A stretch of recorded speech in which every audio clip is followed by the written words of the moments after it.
Summary of Picnic at Hanging Rock by Joan Lindsay. For the occasion of St. Valentine's Day, which falls on February 14, 1900, a group of schoolgirls from Appleyard College, which is located close to the municipality of Mount Macedon in Australia, are excitedly preparing for a picnic at Hanging Rock. The founder and headmistress of the school, Mrs. Appleyard, tells the girls to behave well. Math teacher Greta McCraw and French teacher Mademoiselle Diane de Poitiers are in charge of the trip. The group is driven by Mr. Ben Hussey, who owns a taxi business in the area. He says that the group will be back no later than 8 that night. At the picnic area, everyone has food, tea, and a lazy afternoon in the sun. Mr. Hussey looks down and sees that his watch has stopped. To make sure they get back on time, he tells the group to leave in about an hour. The beautiful Miranda, the smart Marion Quaid, and the rich Irma Leopold are among the senior girls who ask Mademoiselle for permission to explore the base of the rock. She lets them go. The disliked Edith Wharton begs the girls to bring her along, and Miranda, who is kind, says yes. The girls know that the rich Colonel Fitzhubert and his wife Mrs. Fitzhubert are having a picnic with their nephew Michael and their coachman Albert Crundall. They see them as they jump over a creek to get to the base of the rock. Michael, or Mike as he likes to be known, sees how pretty Miranda is as she jumps the creek. She tells them to go to the base of the rock and climb up to the first rise to see the view. The girls climb up after Irma and enjoy seeing their friends below. Edith says she doesn't feel well and asks if they can go back. The older girls take off their boots and continue up the rock barefoot, as if they were in a dream. The girls all stop and rest again at the next rise. When Edith wakes up, the seniors are still going strong. It's very important that she begs them to come back, but when they don't, Edith gets scared and runs down the mountain. That night, as 8 o'clock comes and goes, Mrs. Appleyard starts to worry. At last, around 10, the pressure starts to rise. When Mademoiselle says something bad has happened, she passes out right away. One of the girls, Minnie, rushes Mademoiselle upstairs, and Mr. Hussey tells Mrs. Appleyard that Miss McCraw, Miranda, Irma, and Marion are no longer there. The book's narrator shows a piece of Mr. Hussey's report to the police chief, Constable Bumper, which says that when Edith came screaming down the rock, the group noticed that Miss McCraw was also missing. After the search, it got dark, so the group decided to go back. A few days after the picnic, Mrs. Appleyard tries to keep the story of what happened from getting out. The Fitzhuberts, their coachman, several bloodhounds, and an Aboriginal Australian hunter are called in to help Bumper with the search, but nothing is found. As news stories about the missing spread, reporters start showing up at the college to ask Mrs. Appleyard for interviews while she tries to keep her upset students in line. Bumper takes Edith back to the rock in the hopes that seeing it will help her remember. Edith still can't remember much about what happened on the rock, but she does remember seeing Miss McCraw going up the other way while she was still in her underwear. Mrs. Appleyard knows that the girls are not coming back as she keeps shooing away reporters. She knows she needs to write letters to their rich, powerful parents to tell them what's happened. In the meantime, Mike is still upset about the disappearances. He's become close with Albert over the last few days. Albert tells him that the girls are bushed and lost in the woods forever, but Mike is sure that they are still alive. Mike plans to sneak out of Lakeview, the house his aunt and uncle own, in the morning and do his own search. They agree to go together. The men ride out to the rock and start going up the hills at dawn. As night falls, Albert offers that they go home, but Mike wants to stay the night. Albert goes back to Lakeview and tells the worried Colonel a lie about where Mike is. Mike is still making his way up the rock at first light. After a while, he starts to feel very sleepy. After going to sleep, he wakes up in pain and sees that his head is bleeding. He passes out again as he thinks about Miranda. Albert, who is worried, rides out to the rock and climbs back up. Mike is passed out on the ground next to 2 big rocks when he finds him. Abel runs to get help. Dr. Mackenzie goes with Albert back to the rock with them to get Mike and bring him back to Lakeview. What happened to Mike while he was on the rock? That's what Albert thinks the next morning. He sneaks into Mike's room, gets his notebook, and reads a weird, making no sense note that is scrawled on one of the pages. Because Albert thinks the note is a hint, he tells Colonel Fitzhubert. Colonel Fitzhubert then calls a police officer named Jim Grant and a doctor named Dr. Cooling and tells them to go with Albert back to Hanging Rock. Even though the doctor isn't sure, Jim and Albert go up.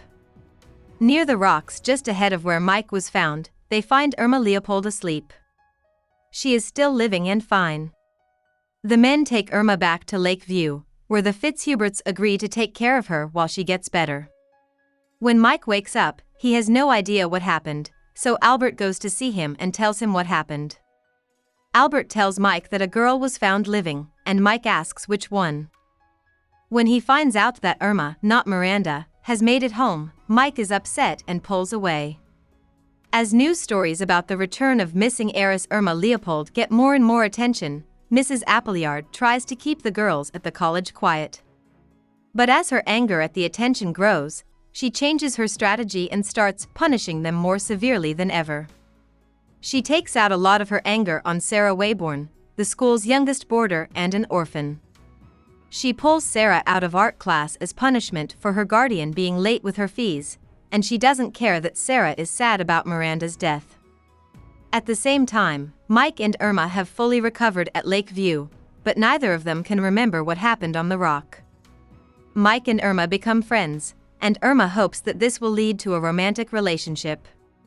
But as fall comes, Irma gets ready to leave Lake View and go back to Europe to be with her parents, and Mike doesn't seem to object at all.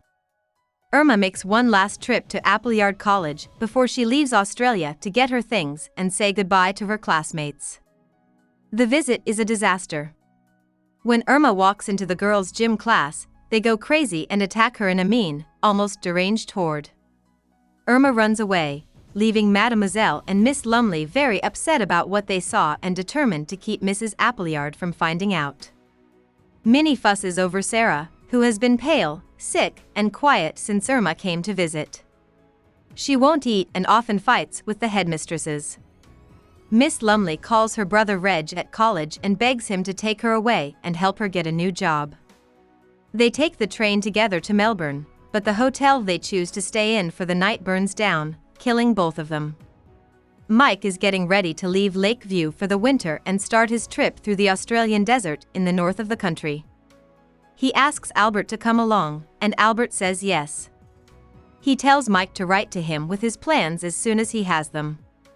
A messenger from a store in town gives Albert a letter as he drives Mike into town to catch his train to Melbourne.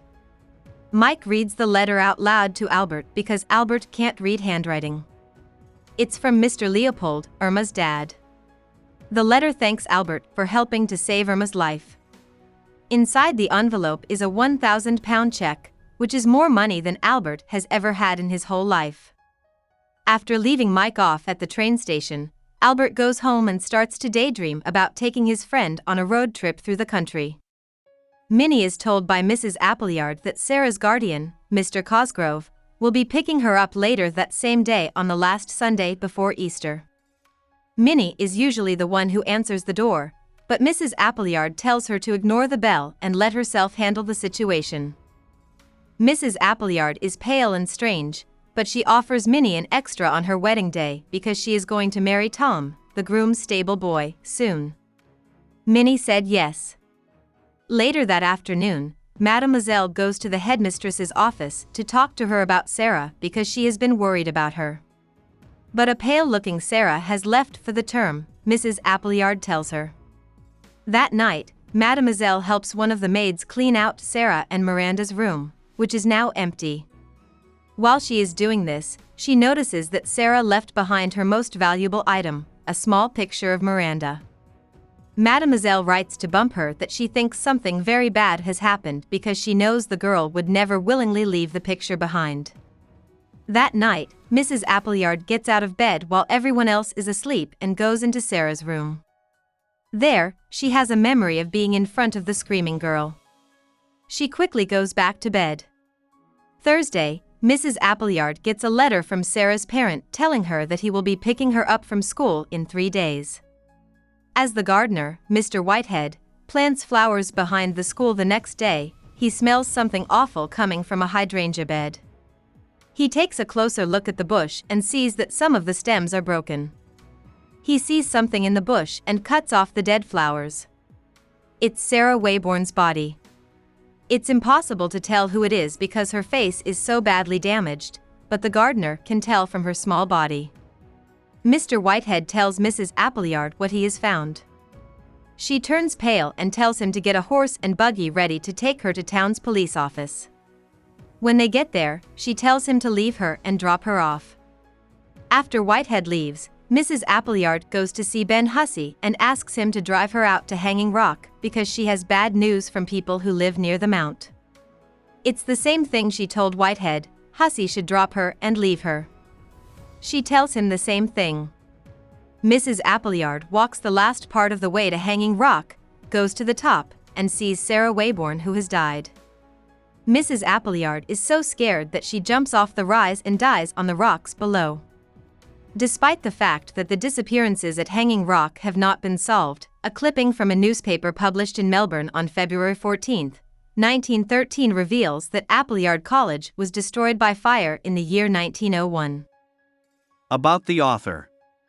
Joan Lindsay was born in Australia in St Kilda East. She was raised in a mansion known as St Margaret's, which was located just outside of Melbourne, and she regarded her childhood as devoid of any significant events. She went to boarding school when she was 13. While she was there, the Melbourne Girls' School changed names and owners.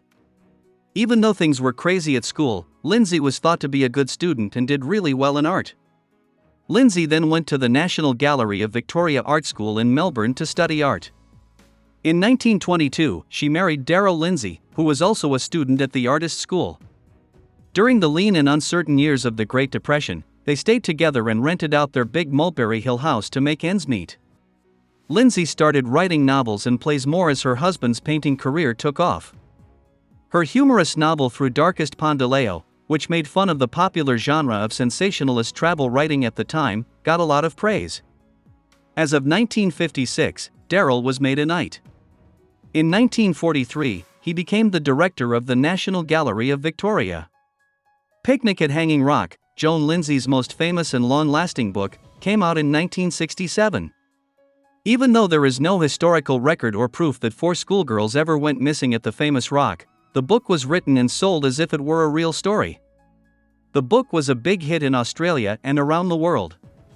For the rest of her life, Lindsay had to avoid answering questions about the story's authenticity and the book's unclear ending from readers and people who adapted it, like Peter Weir, who made a 1975 movie based on it. Following the death of her husband, Lindsay kept writing and drawing. She died of cancer in 1984. Hope we summarized it fully and you liked it. Please hit the like button and subscribe to our channel so that we are motivated to create more videos.